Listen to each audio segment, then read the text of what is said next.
हो गया भाई, सारी इंपॉर्टेंट चीजें कवर कर ली हैं। अब जरा स्टॉक स्पेसिफिक तड़के की तरफ बढ़ रहा हूं। तो पैनल आएगा, अभी जुड़ेगा और पैनल अपनी प्रेफर्ड पिक्स देगा। उससे पहले आज के दो बिग स्टॉक्स कौन से डाटा पे रख रहे हैं? देखिए, पहला तो ऑब्वियस है डेल्टा कॉप। और इसमें एक चीज़ मैं कहूँगा, अच्छा मैंने कल एक ट्वीट किया था कि ये काफ़ी बड़ा नेगेटिव, तो बहुत लोगों ने मुझे कहा था कि सिगरेट पे भी जो टैक्स लगता है, लोगों ने सिगरेट पीना छोड़ थोड़ा दिया। सिगरेट आपको सामने परचून की दुकान पर मिलती है, जी कहीं भी मिलती है, ठीक है ना। कसीनो के केस में डिफरेंट है। कसीनो के केस में आपके पास ऑप्शंस होते हैं, मतलब जितना जीएसटी लग रहा है उतने में तो लोग कोलंबो जाके गैम्बलिंग कराएंगे, ठीक है।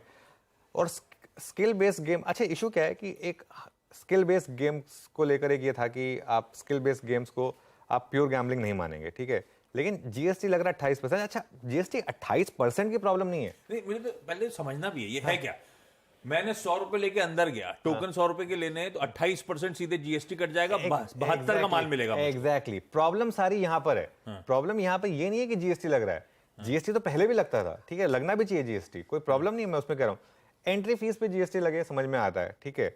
उसके अलावा आप अगर विन कर रहे हैं कसिनो में तो जीएसटी लगे तो समझ में आता है, ठीक है।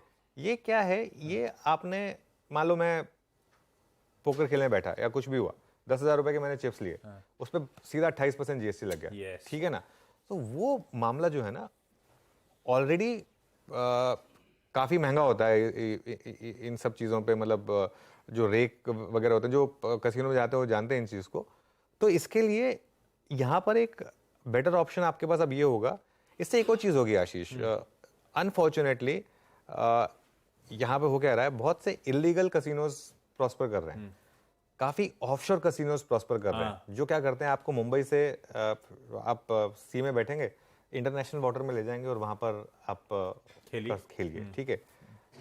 या फिर आप कोलंबो चले जाइए, काठमांडू चले जाइए, ये एक ऑप्शन होता है लोगों के पास वो करने का, ठीक है। प्रॉब्लम क्या है कि जो कुल वैल्यू का जो 28% लगेगा, अच्छा उसमें एक्सपेक्टेशन ये थी कि शायद ऐसा ना हो।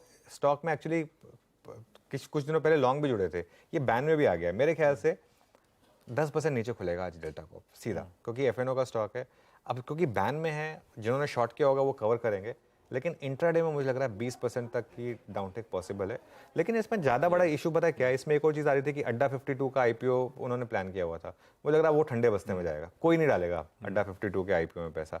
तो ये एक और फैक्टर होगा जिससे मुझे लग रहा है कि स्टॉक में डी रेटिंग है। ये फंडामेंटली डी रेटिंग फैक्टर है। देखिए, ट्रेडिंग के हिसाब से कुछ भी हो सकता है इंट्राडे में आज कहीं ना कहीं जाके बॉटम बन जाए, स्टॉक्स रिकवर कर जाएं, लेकिन एक क्लियरली मुझे लग रहा है कि एक बॉडी ब्लो है ये डेल्टा कॉप के लिए और जितने भी हमारी गेमिंग और कसिनो कंपनीज हैं। और यही एक रीज़न है कि ये स्टॉक्स चीप ट्रेड करते हैं। मतलब एक अगर आप देखें डेल्टा कॉप को कंपेयर करें फॉर एग्जांपल किसी होटल स्टॉक से फॉर एग्जांपल, तो डेल्टा कॉप चीप ट्रेड करता है। क्यों? क्योंकि ये पॉलिसी चेंज का रिस्क हमेशा रहता है यहाँ पर। बीच में भी एक दो बार हुआ था कि दो स्टेट्स ने, जैसे कर्नाटक वगैरह ने बैन कर दिया था ऑनलाइन गेमिंग को, तो वो स्टेट्स के अपने रिस्क होते हैं। लेकिन अब ये एक बड़ा फैक्टर आ गया, मुझे लग रहा है आज 20% तक डेल्टा कॉप गिर सकता है। 10% नीचे खुलेगा, लेकिन वहां भी मुझे लगता नहीं कि रुकेगा, 20% तक ये जा सकता है। आज जिस खबर पर मैं पॉजिटिव, जिस स्टॉक पर मैं पॉजिटिव हूँ थोड़ा सा, वो है इंडिगो।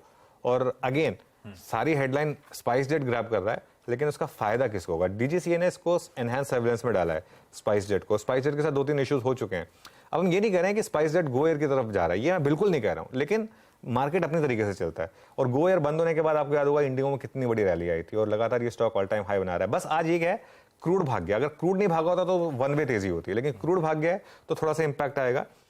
और जो गंगवाल फैमिली की ब्लॉक डील आनी है, लॉक इन खत्म हो चुका है, लेकिन अभी वो विंडो बंद है, तो अभी तो नहीं होगा, ये अर्निंग सीजन के बाद ही होगी वो ब्लॉक डील। लेकिन जो मुझे सुनने को मिल रहा है कि एक ही बायर ब्लॉक डील विंडो में वो एग्जीक्यूट हो जाएगी सीमलेसली। इतनी एपेटाइट है इंडिगो को लेकर, तो मुझे लग रहा है कि आज इंडिगो में शायद पॉजिटिविटी आएगी और डेल्टा कॉप में नेगेटिविटी आएगी। बढ़िया, डेल्टा कॉप आज का स्टॉक इन फोकस है भाई साहब। देखते हैं किस तरह से रिएक्ट करता है। तगड़ा ब्लो आता हुआ कल उस 50th जीएसटी काउंसिल की मीट के चलते, आउटकम के तौर पे। खैर, इस